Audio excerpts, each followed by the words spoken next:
I'm Derge. I'm Doc. Silogen. Orifice. TYR. Trioxide. Ogre. And why have you got all these different nicknames? So you don't know who we are? Why? Who's out to get you? Sydney Water, the police, and if they could actually find out who we were, they might be able to crack down us. It is a $20,000 fine just for entering this drain, so you're breaking the law right now.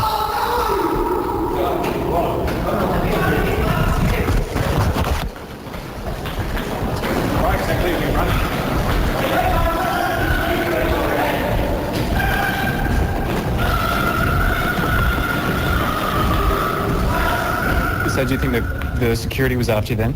No, I knew they were just, we were just running to make you scared. And it worked.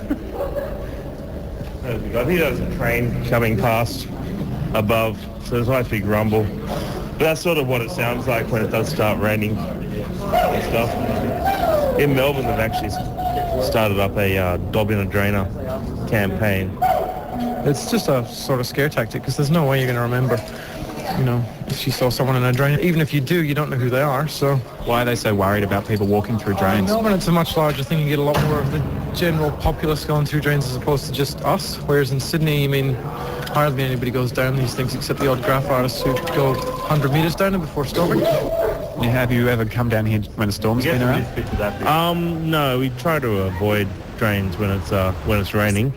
I have been caught in a drain when it was raining. That was rather scary. We got out of there. We've whitewater rafted through the Darling Harbour storm drain. We covered from Elizabeth Street in Surrey Hills to underneath the entertainment centre in about a minute and a half maybe. You took a raft down there? About 9 of us took 9 rafts intending on just floating out of the last tidal section of the drain. But it started raining while we were blowing the boats up, so we just thought, we'll just jump in now instead of, when we reached the tidal and under the entertainment centre. And it was fun. However, a bit of equipment got ruined, cameras, and further down in the actual tidal section when we were up to our necks in water, a couple of the boats sprung leaks and a couple of people ended up swimming as opposed to, floating out. And what kind of animals do you see down here? Albino cockroaches, which is what you seem to like. Primarily cockroaches. You get a lot of them. Eels you get in drains that are connected to either rivers or to the harbour by tides or whatever.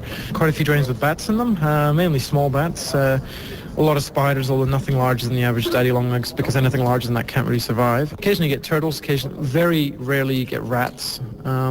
Frogs, a lot of frogs. Most types of wildlife you'll see down here. Cats, feral cats, ducks. All sorts. And any other humans? There's a drain in the eastern suburbs that has a bloke living in it, and he's been there for about 5 or 6 years now. And when we go into it, he tends to, make a bit of a noise and complain, but we just try and keep out of his way.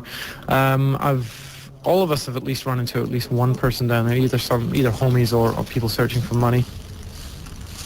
These things look like stalagmites here or something. Yeah, stalactites actually we got hanging off the roof. They're just calcium deposits.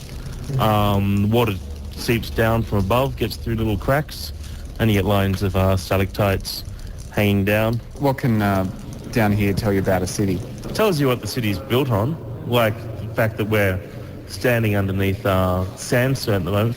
It tells you what sort of stuff people chuck down drains. You get a kilometre down a drain, you find a car engine, and you think, who's the idiot to put that down a canal? A lot of garbage and stuff, If somebody steals someone's wallet, they invariably throw it down a drain, and we usually end up finding all these empty wallets. You find large rocks and you wonder how they got down here. This particular drain, I've actually seen 6 to 7 foot long eels in, with heads that are about, a foot and a half across. Big eels. It's actually the most garbage I've ever seen in this drain. That's something that we actually do is there are garbage traps and stuff down here, and we usually open them up just for fun, but it sort of does help out the drain and stuff because the garbage traps are suddenly not so clogged. So there you go, you've got water flowing everywhere. And what we're doing at the bottom, there's holes that just sort of touch everything that's bigger than them, obviously, and we're just sort of cleaning them out and watching all the water come out. So anything that goes down a gutter, anywhere along the course of this drain gets washed into it and then eventually washed into the Cook River. It's got to be stressed though that we don't just do drains. We do that's bridge, what I was. That's bridge why I was- rooms, like concrete bridge rooms, the inside structures of bridges, cable tunnels, electricity tunnels, disused power stations, disused factories, everything that's you're not supposed to get into. We check them out and have a look around. Air conditioning tunnel. And we don't do sewers. Yes, Mr. Monroe. If you're listening, Monroe. we do not do sewers, and we are not a species. Yeah, Thank we're not you. some whack-ass species. Members of the Cave Clan making sure Mr. Mike Munro gets it right next time. It'll be the first time. He mentions the Cave Clan on A Current Affair, and they were speaking with Steve Kinane. And remember, what the Cave Clan does is illegal, and you could end up with a $20,000 fine or worse in bad weather, get injured or killed. So we don't recommend it necessarily. And if you want to see some of the photos, though, of the Cave Clan and their work that they're taking in Sydney's underground, check out their website, www.caveclan.org.